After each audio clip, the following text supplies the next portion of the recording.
What's up, everybody? It's another edition of Bears Over Beers, powered by Second City Gridiron. We're getting ready to go Vegas. I had to do it, Brian. It's the Elvis sunglasses. We're Nice. talking Chicago Bears, Las Vegas Raiders. How you doing this week, Brian? Great, man. Victory episode. This might be our first victory episode. Definitely is of this season, which is exciting. I thought about doing something for Vegas, and then life happened, and kids didn't go to bed on time. Cat got out, all that fun stuff. So, but I am rocking another Peyton jersey. Nice. That one brought us a victory last week, and I always like the away Bears kits. So I'm looking forward to seeing them in Vegas for sure. Man, I haven't bought an away jersey in a while. I think the last one was a Brandon Marshall jersey, pretty sure. I'm always nervous about it now with kids because I'm like, they're going to get something on the white jersey and ruin it. So I've been getting the navy ones for a while, but I agree. They're sharp. I need to get another one. Yeah. This is old school throwback. Can't go wrong with one of the classics. We got plenty to choose from. I did, a little current events news, Chicago Bears related. I think 2 nights ago, I bought a new nameplate for my Justin Fields jersey to convert it to a Jalen jersey. Oh, sweet. I spent a bunch of time trying to find where's a good place to order where they actually look like the right font and color. And I think I got one. I'll keep you guys updated when it gets here. It's going to take a couple of weeks probably, but yeah, nice. We'll see. My wife is a pretty good seamstress, so hopefully she'll help me modify it. We'll see how it turns out. But yeah, we're coming off a win. Finally, we haven't had many wins to celebrate since Brian and I took off the show. First one this season and only a handful last year. So yeah, feels pretty nice. Feels real nice. So what do you got to drink tonight, Brian? Oh, I'm excited. So we had a birthday party with one of my daughter's besties. Ended up at a brewery, Sierra Nevada, which we've talked about. Mm-hmm. And I picked up a growler. Check this bad boy out. I actually had the growler on my person in my house. I haven't used it. It was dusty. They had to clean it off. And I got it's called Work Hard, Brew Harder. And with our victory last week, after hearing the reports of Ben Johnson pushing them in practice, saying that they have not been practicing like a championship squad, and then they came out with the W. Work hard, play harder. We're going to be in Vegas. Work hard. Let's get this win, and then the guys can celebrate in Vegas. This is a Scottish ale. Ooh. Some graham cracker, fig, honey notes in it. Nice autumnal brew to kick off the fall season, which is upon us. Hope it's feeling that way by you too. Leaves are a-changing, and weather feels nice and crisp. And man, I'm excited to crack this one open. How about you? Very nice. I love a good Scotch ale. So Scottish ale. Good choice. Well, you went pumpkin beer last week, Brian, and I think I said on the show, I didn't have any yet. And, or was that 2 weeks ago? I can't remember. It was recently. Yeah. You had the pumpkin. So I did finally pick up some. This one is out of St. Louis. I'll hold it up to the camera here. I'm a big fan of it. It's from O'Fallon Brewery, just outside of St. Louis. O'Fallon pumpkin beer. Oh. And for a while, we actually weren't getting it here in Iowa where I live, but it's back. And I was really, really happy about that because for me, probably my favorite pumpkin beers are this one, Pumpkin, which you had. And then there's another one from St. Louis area out of a brewery called Schlafly. That's really good. And that one we don't get anymore either. So I was happy to see the O'Fallon back, though. This one it's really solid. I love a good pumpkin beer. I said on the show recently, Brian, I'm a big fan of the pumpkin spice lattes. I don't care what anyone says. I had one on Monday. It was fantastic. Where do you get those at? Starbucks? Yeah, Starbucks is the one I had on Monday. There's also a place. Do you guys have Scooters out there? Mm-mm. Okay, so there's another chain called Scooters, and they got a pretty good one too. So they have a drink called Caramelicious. It's basically like a caramel latte, and they have a pumpkin spice Caramelicious, and that is really good if you're into the pumpkin stuff. So. Yeah. I've been digging those. Mornings have been somewhat cool, which is nice for autumn, as you said. Afternoon, it's still getting into like the mid to upper 80s here. It's been really warm this week. I need it to cool down. I need to break out my like long sleeve Bears gear, Bears hoodies. So I'm waiting for it to get a little more cool. Yeah, for sure. I can rock with the colder weather for sure, but I'm digging how it's getting colder at all at any point, because it's been, I'm not a big summer guy, so I'm liking that. But yeah, man, I gotta try that one. I'm always open for some new pumpkin beers. But cheers to a W. Cheers to the new season and some plenty more wins along the way.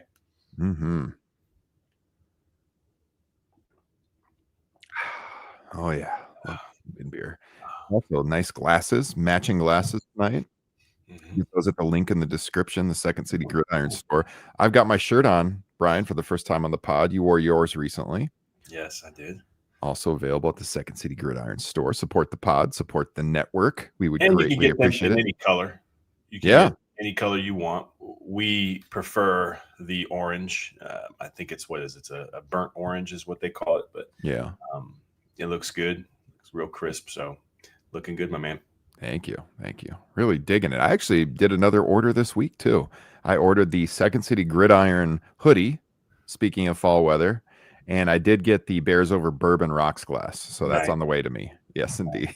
So yeah, all that's available. We've had some great feedback from some people who have been purchasing the gear. We've seen some notes on social media a couple of weeks ago here on the show. Our guy Joseph won the free Bears Over Beers pint glass. I got that sent out to him, got his address on the DMs, Brian, and I found out Joseph was a big fan of my other podcast, Top Rope Nation, the wrestling show. Didn't even know it. And I told him, about that. And he's like, yeah, I'm well aware. That's where I found you. I didn't even realize you liked the Bears. And when I started talking about the Bears on there, he migrated over here to Bears Over Beers. So how about that?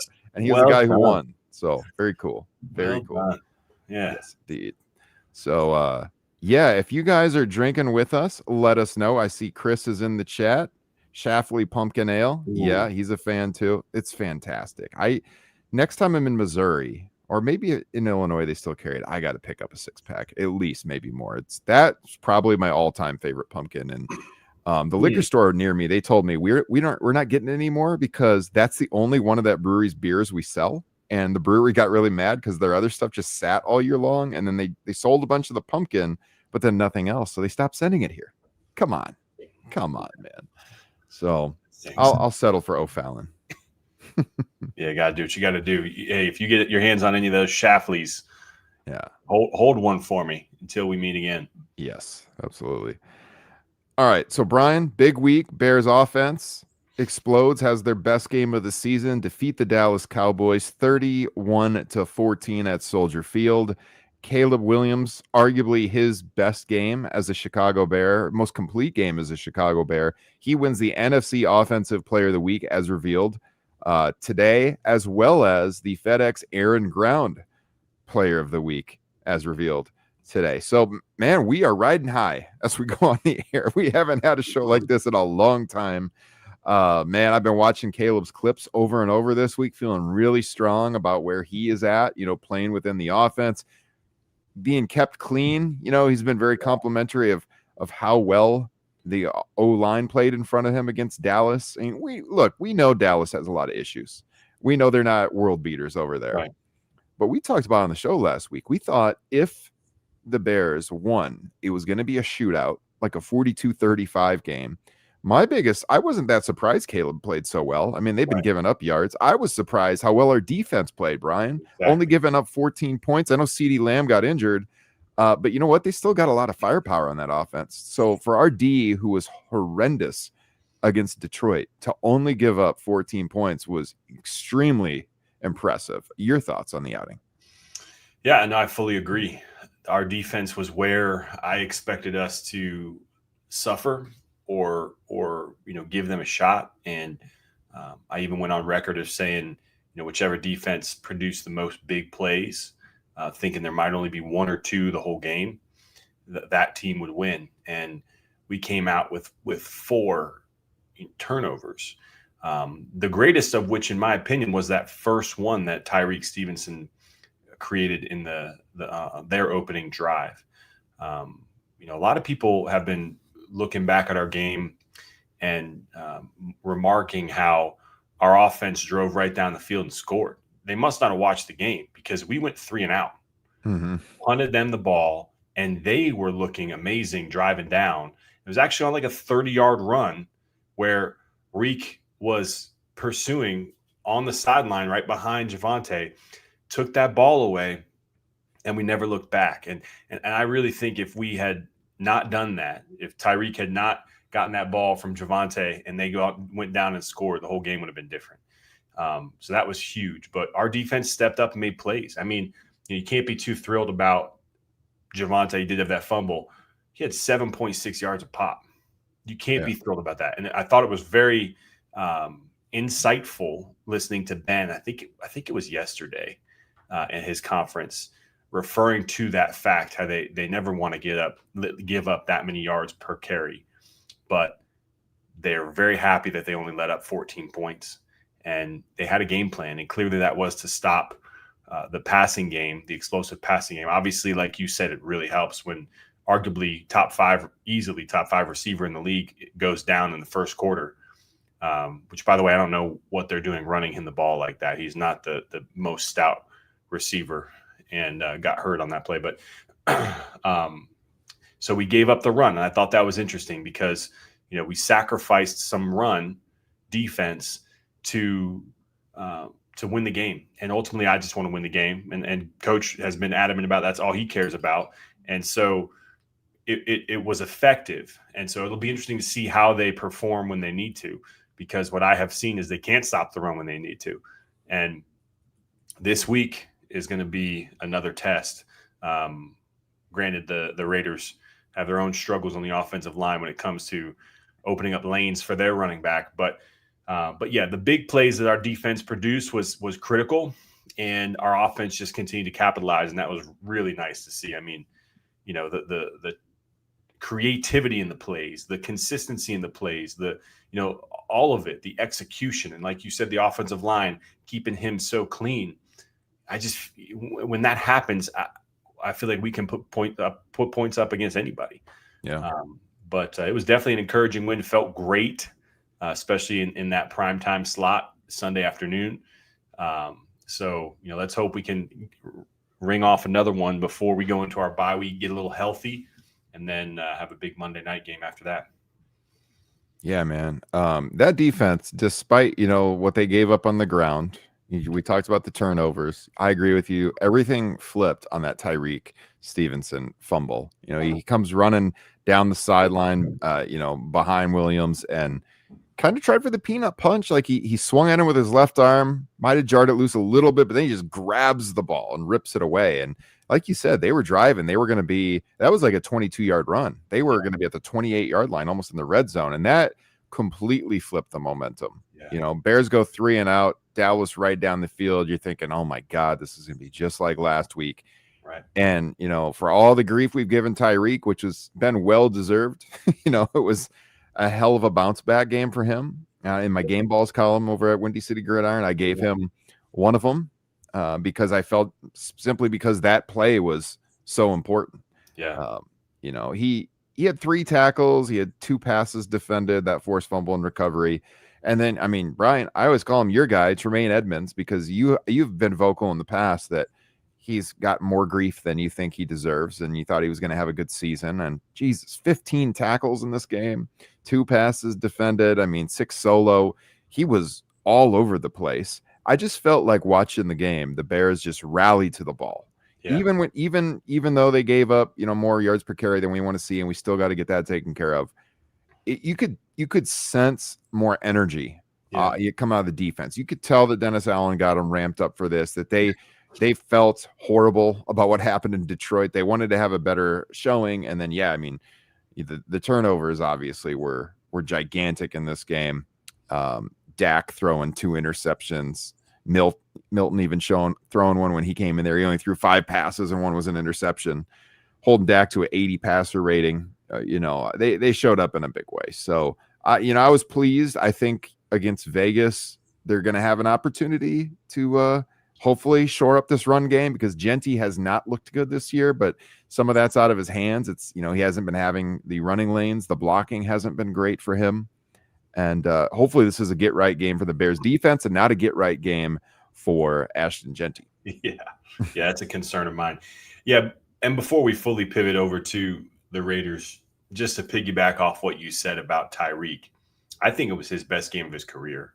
You know, just the way he was sticky in coverage and physical and run support, which has been his kind of forte up to this point in his career, is his run support, his physicality at the corner spot, and he showed that this game for sure. But he was sticky in coverage more so than I thought, and even he had CD on him a little bit in the early quarter, and then Pickens on him a lot, and he was right there. I think he had one of his better coverage games of his career too. So I was very happy for him in his bounce back game. But yeah, like you said, Tremaine, man, that was just, he had an unreal game. And most linebackers, I would almost say 90% of them, middle linebackers in the game, don't make either one of those plays. They would have the awareness and even the quickness, but to do that at his 6'5" with his frame and length, to make those plays, just fantastic. I'm excited for more of that to come. But it was good to see some folks appreciating him as a player for us, given his large contract, and hopefully he can continue to justify it. But I think he will, just a matter of time.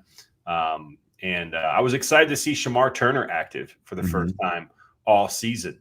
And he only got a few snaps in, but he did flash to me a few of those snaps. And he was notably ahead of Chris Williams last week. So we could really use an injection of youth. And obviously, a second-round pick, you got to be able to step up and make an impact.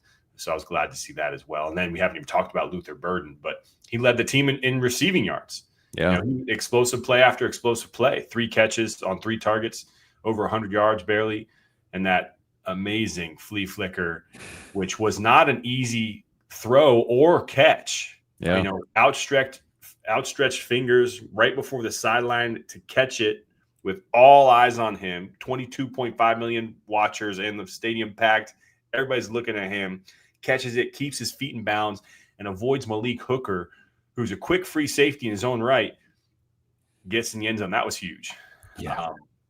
So it was nice to see. And then obviously we saw Colston Loveland active a little bit before he got hurt.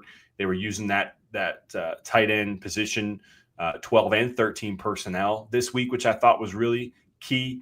So just a lot of balance on offense, versatility, creativity, but it all starts up front. So our offensive line, if they can do that, we're going to win more games for sure. Yeah. Yeah, no, Luther Burden, like adjusting to that pass in the air a little bit, he varied his speed a little bit, watching it come down. Caleb still put it out far enough. I mean, I think it was the most air yards completed pass all season from any passer. He throws it practically flat-footed, like 62 yards in the air. Right. Just an incredible throw. And you mentioned the viewership for this game, over 20 million people watching it. To me, that was one of the awesome things about the performance that Caleb had in particular, because we know people have been on Caleb's case.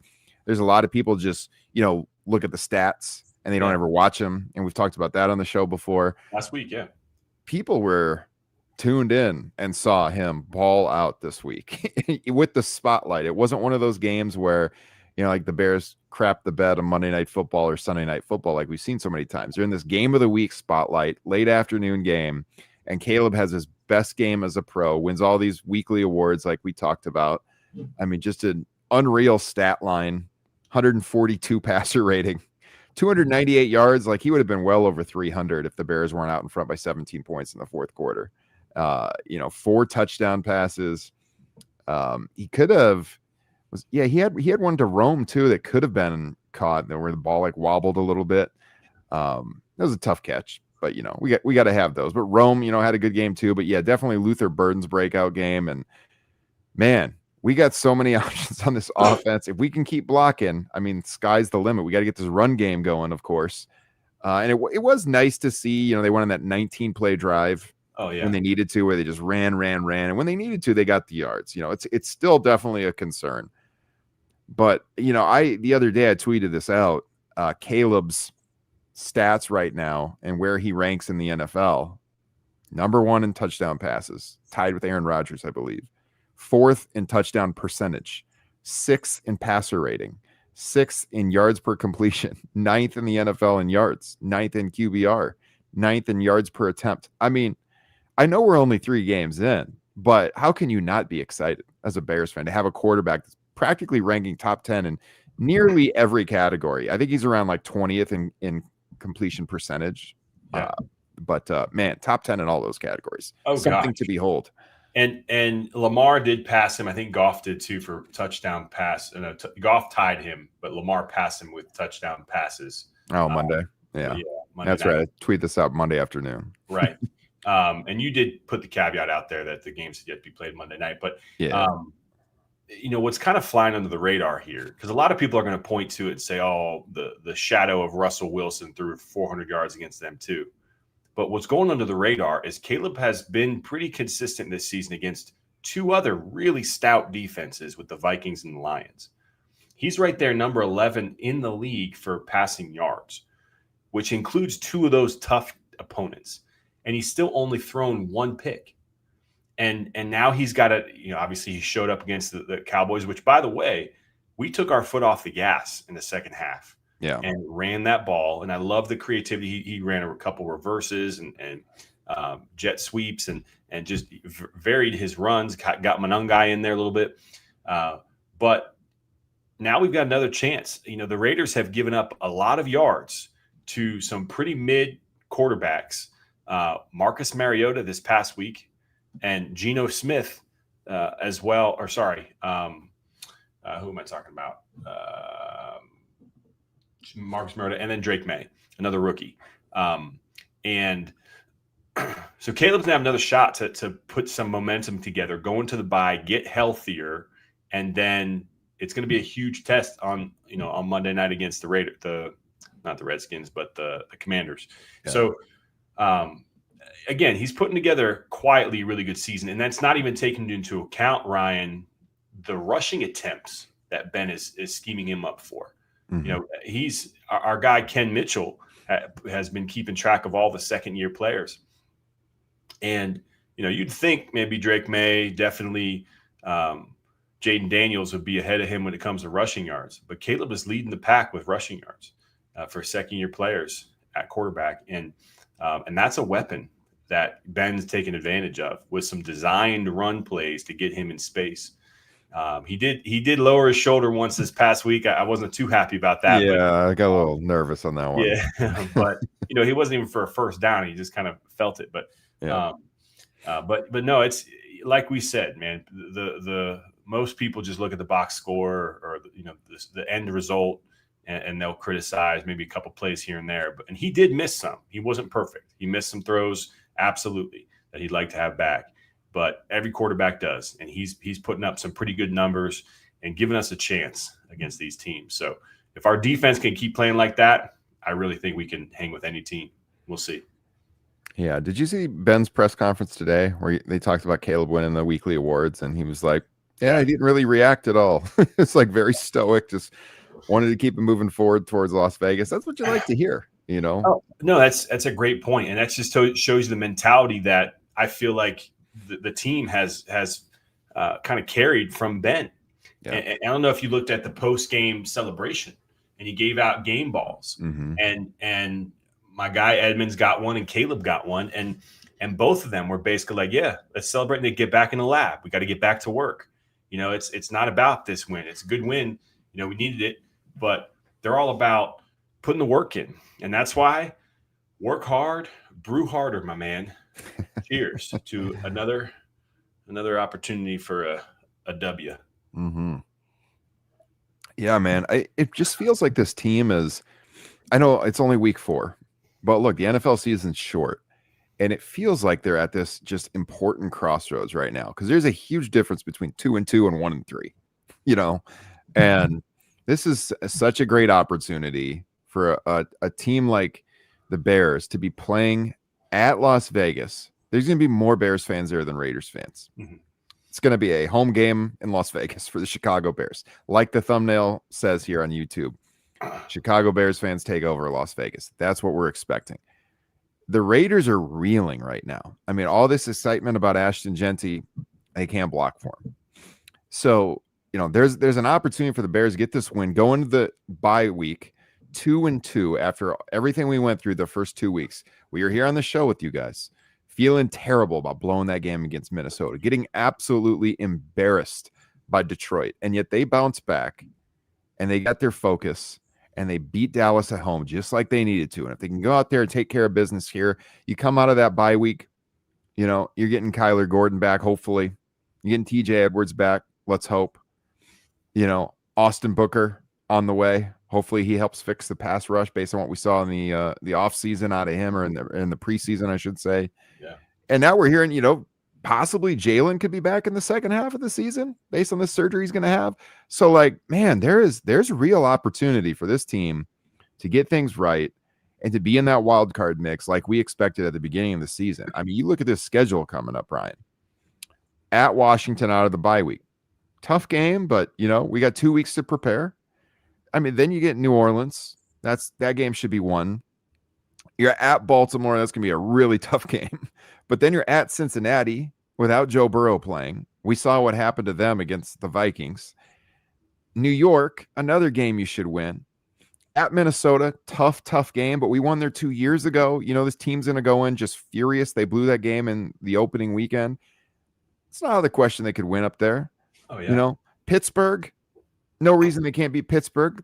Some of these guys are going to want to put the L on Aaron Rodgers if he's still healthy at that point. Yeah.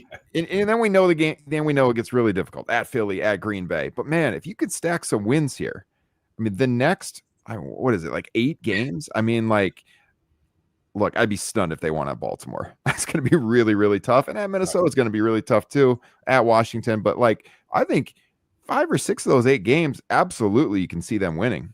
And if they win 5 or 6 out of 8 coming out of the bye at 2-2, we're talking about finally some meaningful football late in the season for this team. It's very exciting. We got to take care of business this week, though.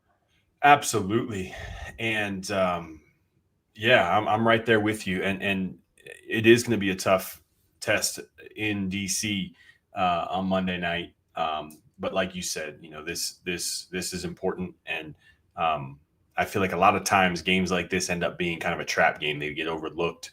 The team, maybe is underprepared, or overlooks the opponent, especially based on their record or their skill set. It doesn't sound like they are. One of the things that Caleb said today was, the award's great and all, but we're focusing on Max Crosby, and those explosive players on their team and their offense and their defense. And so I think Ben's going to have them ready. I think he's going to have them focused. But oh man, going in the bye 2-2, and most importantly, getting some guys healthy back. I think Kyler is arguably our MVP of the whole defense. Was really excited to see him be deployed in Dennis Allen's scheme this year, and still excited for that. But having him in there is going to help run and pass game. So getting him back healthy, and just another week or 2 weeks to get this O-line gelled together, which is, I think, one of the things we saw. Granted, the Cowboys don't have that strong of a pass rush, right? We get that. They just traded away their best player, Micah Parsons. But, we paid guys this offseason for a reason. They're talented players. And for the first time this season, it looked like they were playing, as a unit and not making many mental errors. Because some of those plays earlier in the year, it wouldn't matter who you're playing against. If you completely whiff on a guy, they're going to get through. Doesn't matter if he's an all-pro, if he's a rookie 5th rounder. And we were just more tight this week. And that was good to see. So another couple weeks, we get that bye at the right time. It'll be exciting to play some meaningful ball, man. That'd be something else. And we'll have to extend this podcast into the playoffs, bro. Heck yeah. That would be incredible. Would love to keep working every week doing this podcast into January. Let's do it.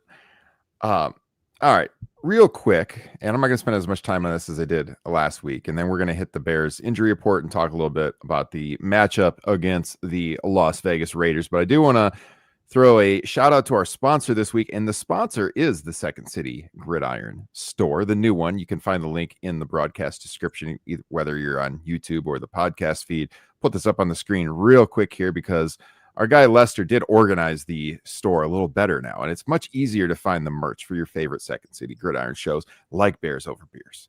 So if you go to that link, You're going to find the links up above to, all the shirts, the hoodies, the drinkware, all of that. But if you keep scrolling down, then you find the store pages for each of the pods. So for example, if you want your Bears Over Beers gear, head to that link, scroll down that homepage, find the Bears Over Beers, and look at all of this beautiful merch. The very glass that Brian and I are drinking out of. There it is, the pint glass. We got the logo shirt that I'm wearing right now. You can get that in like 9 different colors. We got the hoodie. We got a hat.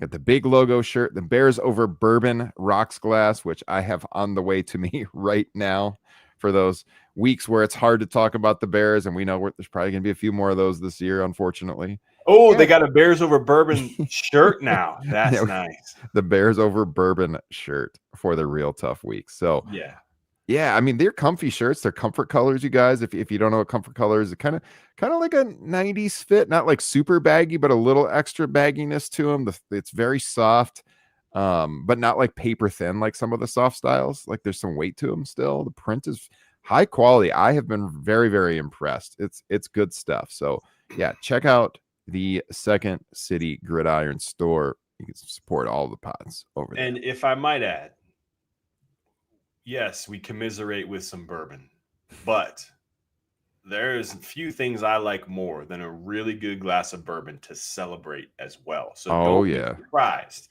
if we break it out with some good vibes in the near future also. I don't know if a win at Vegas could do it, but at the same time, I don't need too many excuses to get a good bottle of bourbon. Just gotta sell it off on the wife, but yeah, so yeah, that's some good stuff, man. I can't wait to get my rocks glass. Haven't done that yet. Brian, I'll put this out there right now. If we win at Washington coming out of the bye, I'll break open my Blanton's I got on the top shelf in the bar right now. That's some real fine bourbon, and I'll have the Bears Over Bourbon glass ready, and I'll have a couple of glasses. That'll be a fun week on the pod. So if the Bears pull it out in Washington here in a few weeks, I'll get the Blanton's out, the real good stuff. Yeah, I like Blanton's. I might have to get one then. We'll see. So smooth. Yeah, good stuff. All right, let's take a look at this Bears injury report. I covered this today over on the website windycitygridiron.com, and this was a little concerning. So some of these not unexpected. I mean, TJ Edwards, he's been on there pretty much every week of the season. Same with Grady Jarrett. I think he's been on there every week except week 1, but we got 5 guys that did not practice on Wednesday. TJ and Kyler, no surprise. Grady Jarrett, not really surprised. Colston Loveland, we knew he got banged up in the game. I was a little surprised on that one, but I was very surprised Darnell Wright did not practice because, they were working on him during the game, and then he went back in there. And if I'm not mistaken, after the game, or maybe it was Monday, I can't remember, but Ben was asked, and they made it sound like it wasn't a big deal. So hopefully that's just precautionary, and he'll play. If not, I guess Ozzie Trapillo will get his chance out there. Theo was the first man in last week. So yeah, Ozzie wasn't active for that game. Right. So, Ozzie, I'm sure, would be active if that's the case. Gosh, I hope not. Remember, I think it was not too long ago, maybe 2 years ago. I think it was Darnell's rookie year when he had one arm injured, played against the Raiders, and he pretty much shut down Max Crosby with one arm. Remember that? Yeah. A couple years back? Mm-hmm. So we really do need him this week. So I think he'll be fine. I think it's more rest. It looked like a pretty nasty injury. If you saw it, he kind of got hyperextended in between a couple players on the tackle as he was doing his thing. I think he was pulling on that play, but hopefully he'll be back. But yeah, that's what I'm saying, man. Week 5, get that bye weekend, get some of these guys healthy. I expect Grady Jarrett to play because he's played every game so far. Colston Loveland, hopefully it's nothing big. He didn't finish the game. That's why it's a minor concern for me. But yeah, hopefully we can get these guys healthy sooner than later. But we've got one of the things we have this year that we haven't in recent years is depth. Mm-hmm. We got some depth to some key places, and so hopefully we can get through this game and get to that bye week.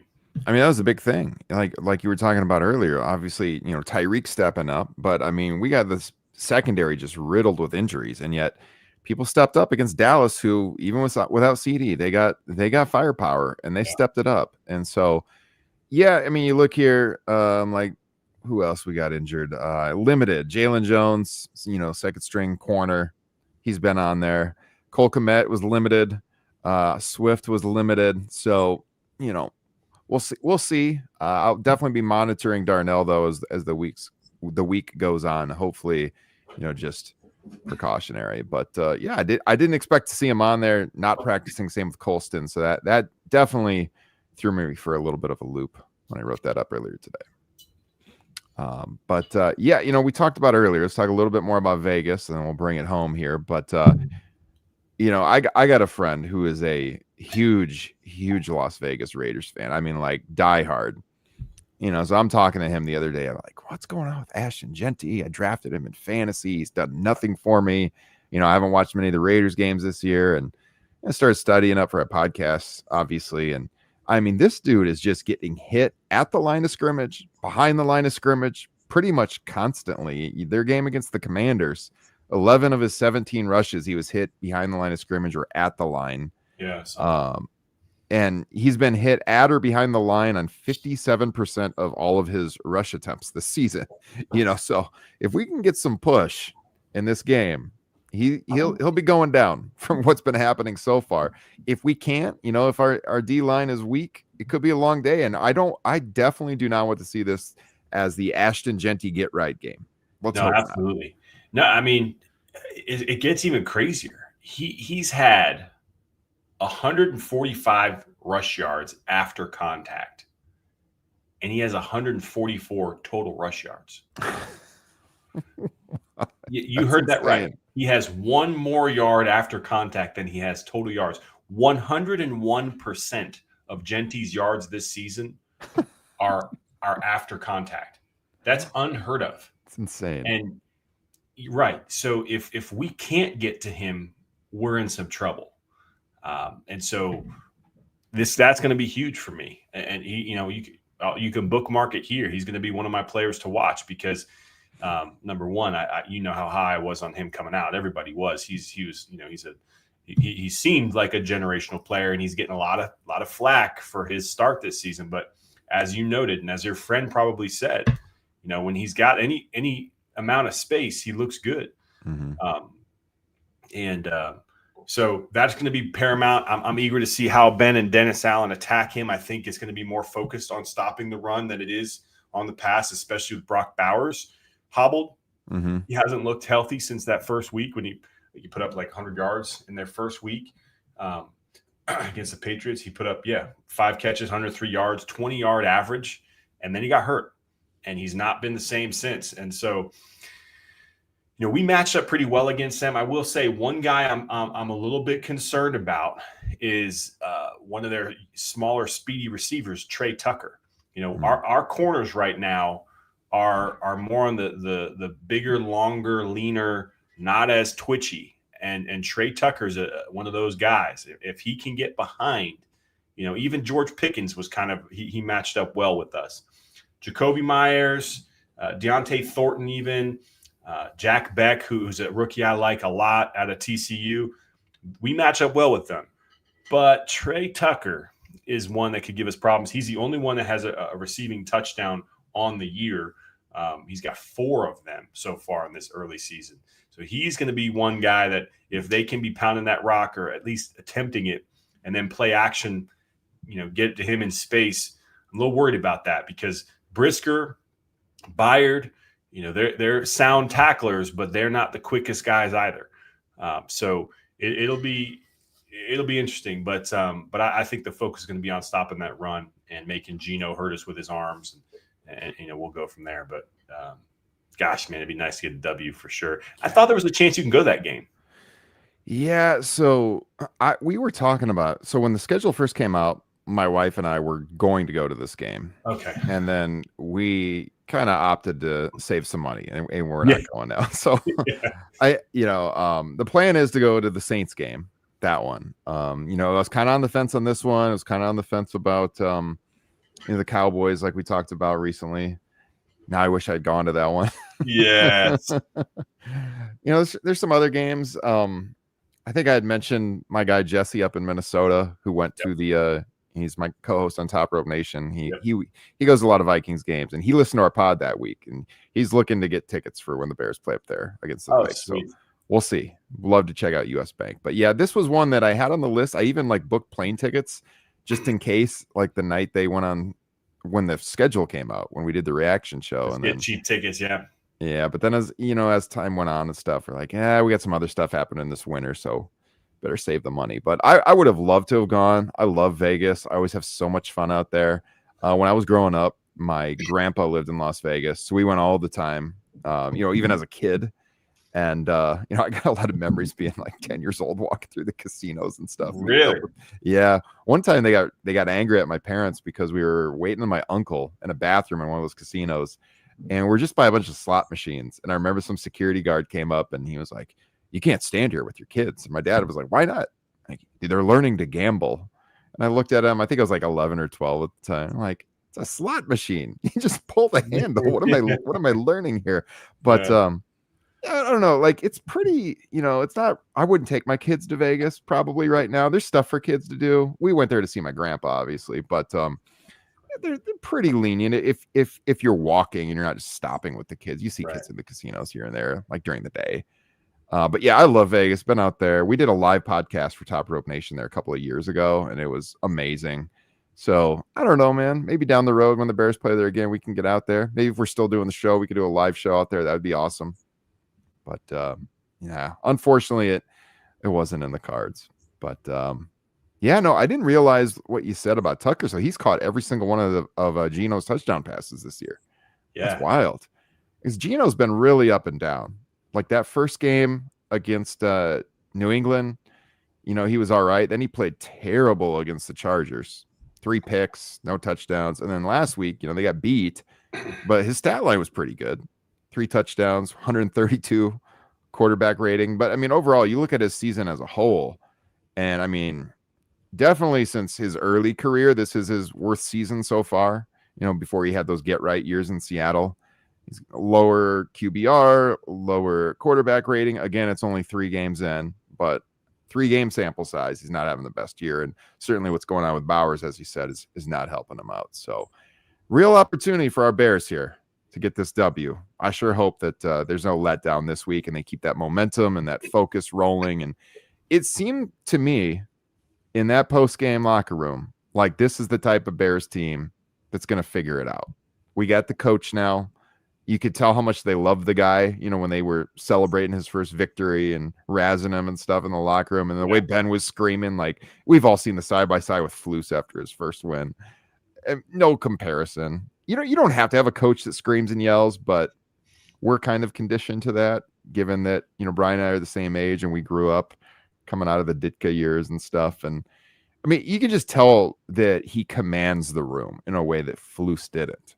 Which was the concern of people, having an offensive coordinator take over as a head coach, and he is doing it remarkably so far, it appears. Yeah, for a young guy, like in his late 30s, he commands the hell out of that room. And man, I just got to say again, we got to cheers on this.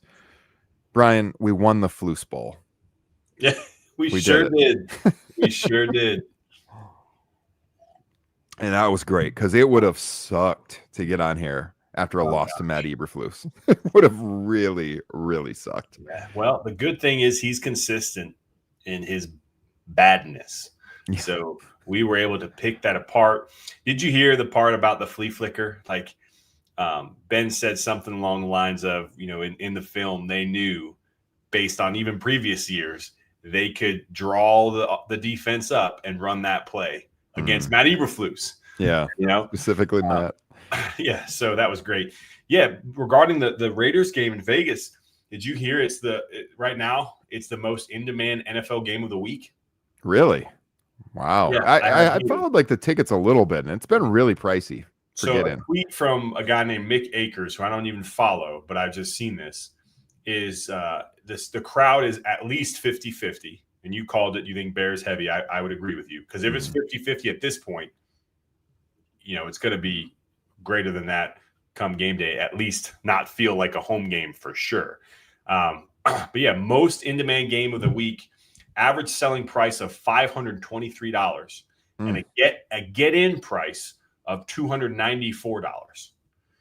So Bears Nation is traveling. We've been starved for a winning team, something to rally around. We got the hot dogs this week. How awesome was that? Seeing the line wrapped around the block, Yeah. 2,000 hot dogs sold or given away. Caleb's bulldog there. Yeah, this is what our city needs, man. And so, we're going to travel well, and then, like you said, it's going to be huge after the bye week. Get us healthy, but let's take care of business in Vegas. I'm with you. I got Genty in the first round of one of my leagues. I'm still not too worried. Matter of fact, if you're in any other leagues, might be not a bad time to buy low on him, because I think he'll turn it around. But I am curious. This might be for another episode, but looking at the schedule, we talked about a couple different things. You just made me think with you and your wife and different plans in the winter. What game at this point would you really love to attend more than any other? Ooh, like as far as a road game or home game or anything? Either one. Yeah, I've been to Soldier a number of times. Mm-hmm. I'm kind of interested in going elsewhere. I like the outdoor venue in the fall. Winter, it can be too cold in some spots. I kind of I would love that Pittsburgh game if it were in Pittsburgh, but it's in Chicago. I've seen the Bears play the Steelers in Chicago. We won that time too, by the way. And so that still might be it. But I just keep coming back to Green Bay. I've not seen them play the Packers in person. And I just, you talk about the Vegas game, how awesome that's going to be, even the Commanders.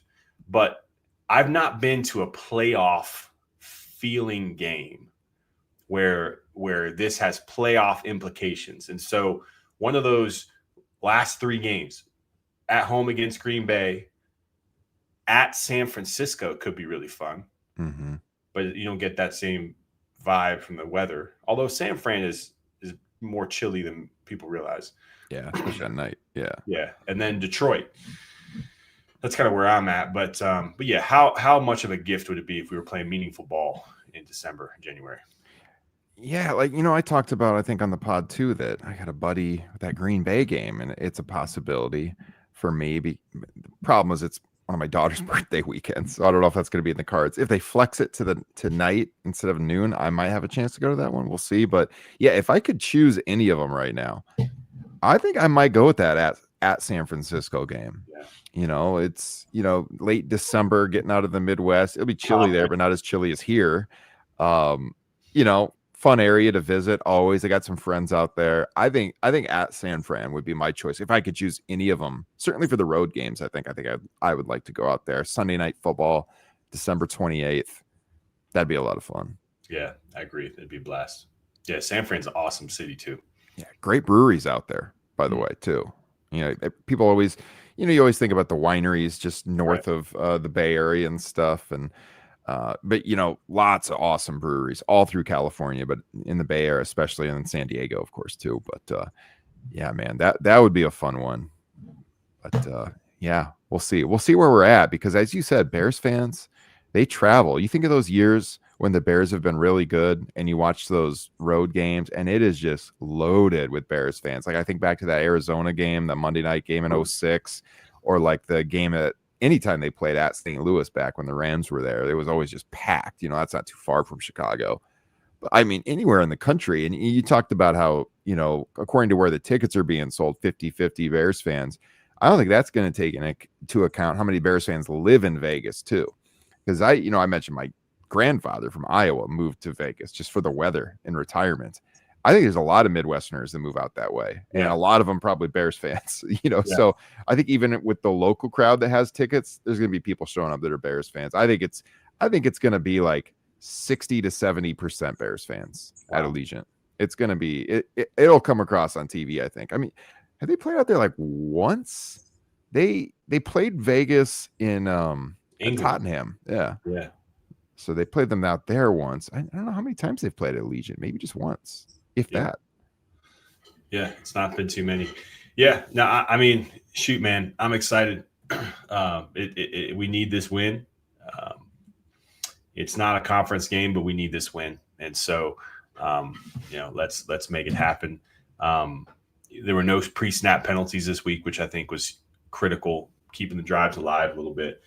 And we're still waiting for our offensive line to open up lanes for our run game as well. And so we've been doing what we've been doing without much of a run game. Swift had a pretty down year. Mononga's not had as many chances, but he's also not done well as far as his effectiveness. Obviously, that, what was it, like a 12-yard loss on that run didn't help him. Right? Yeah, but we're still gelling and getting together, and if we can continue to do that, get healthy. My biggest concern is the run defense, to be quite frank. Losing Jalen Hurts, if we can get him back, especially, you got the 3 of those last 5 games against divisional rivals. Mm-hmm. And if we can get him back for those, that could be some meaningful ball there for sure. So that'd be nice. It was 2021. The Bears played at Allegiant, 20-9 win over the Rays. Week 5, we went to 3-2. Justin had a pretty good game that day. That's the only time they played at Allegiant. Obviously the place hasn't been open that long, but right. 2021 they played them out there, it looks like, from what I'm seeing. And so we're 1-0 at Allegiant Stadium. Let's make it 2-0, and hopefully we can be celebrating another Bears victory next week, Brian, with something special in the glass. Oh, that'd be nice.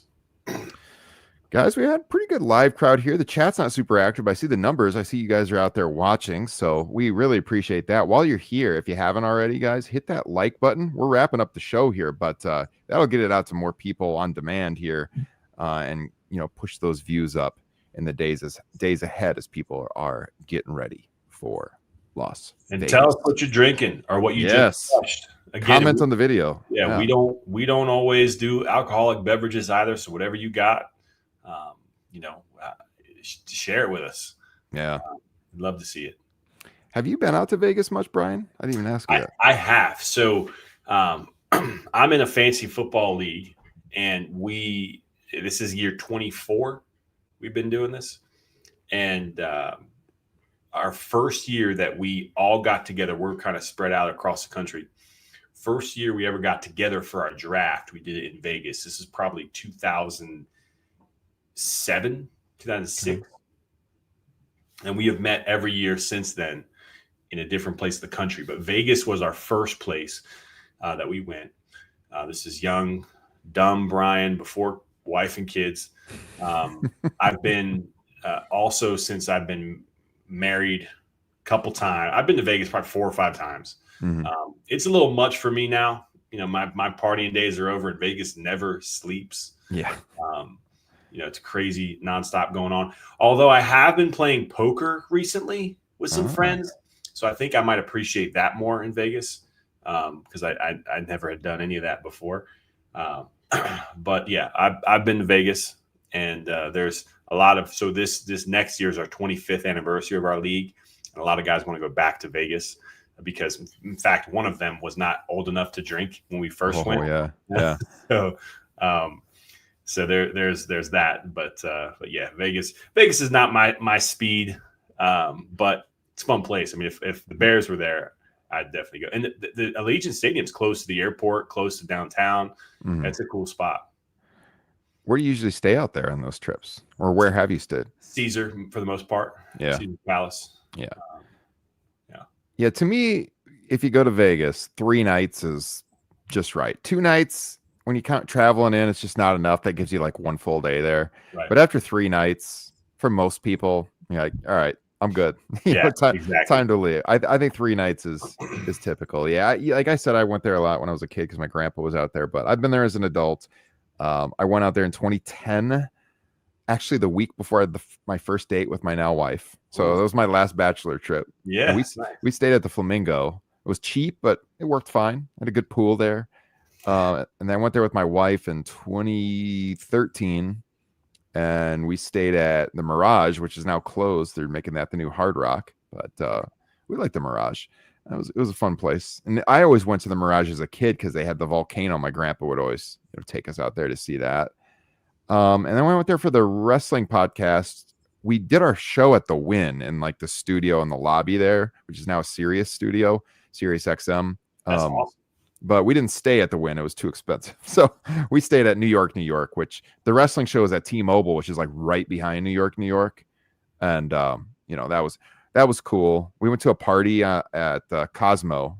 We didn't stay there, but went to a party, the balcony there, the view of the Bellagio. That was a super awesome spot too. So I've stayed all over. I think Circa on Fremont, I'd like to stay at. Their sports book there. We walked through it. Is awesome.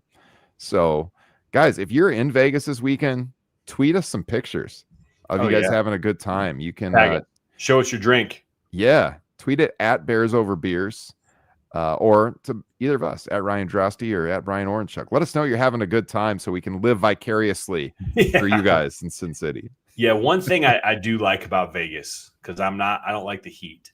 Yeah, but if you give me some water, I'm fine. So many nice poolside bars.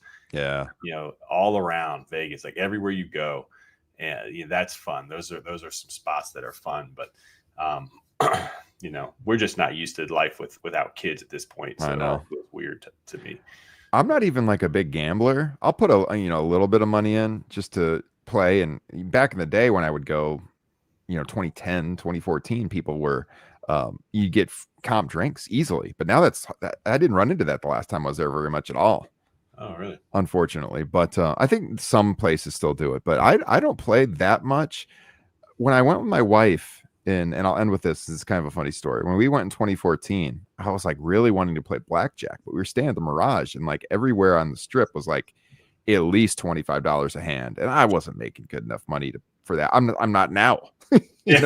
So I'm like, I'm not paying $25 a hand blackjack. And then I saw an advertisement go by that the Hooters casino had $10 blackjack in. And I'm like, let's go. My wife was cool with it. So we went. Middle of the day, we go into the Hooters casino. My wife sits at the bar right behind me. I go up to this table where the dealer is a Hooters girl in the Hooters outfit. And I won. I played $10 a hand, made some good money, and we left. It's a good time. Yeah, Hooters is going under, isn't it? Yeah, I think they closed that now too. Yeah. So yeah, I'm pretty sure that closed. Yeah, Caesar's Palace was a cool spot. That is a cool place. Yeah. But Vegas got some cool spots. I haven't been where I can just do whatever I want for 3 days. Mm-hmm. I've had like an agenda and just stuff to do, people to see, places to go. It would be cool to just be able to explore. I think we have gone to the Grand Canyon from there. In fact, 2 of the times I've went, we've gone to the Grand Canyon and hiked the Grand Canyon, spent some time there. That was cool. Yeah. But yeah, if you're going, let us know. Send us a pic. Bears Over Beers. Show us your drink. And gosh, I hope you enjoy the game. It's gonna be fun. It looks like a really, really cool and nice stadium to be at for sure. Yeah, I always hear it's one of the best in the league, right up there with US Bank Stadium. So well, you'd have to imagine Vegas knows how to set up, a venue. So yeah, you'd imagine that for sure. Yeah. All right. Well, hey, this has been a ton of fun, you guys. Appreciate you guys tuning in, whether you are on that podcast feed or if you're here on YouTube. It's a blast every week. It's always fun to talk to my guy, Brian, whether we are, trying to get over another loss or celebrating a victory like we have been this time. And we'd like to hear you guys out there listening. So get a hold of us. And let us know if you're in Vegas, like Brian said. We'll be here next Wednesday night at 8 o'clock Central Time. Subscribe to the channel while you're here. Check out all the rest of the Second City Gridiron gang. Subscribe on the podcast platforms. Leave us a written review, 5 stars on Spotify and Apple as well. We would really, really appreciate that. Helps us out a lot. Brian, hope you have a great rest of your week and we get a Bears victory Sunday, my friend. Indeed. Cheers, my man. Great as always. Cheers. Bear down, everybody. We'll see you next week.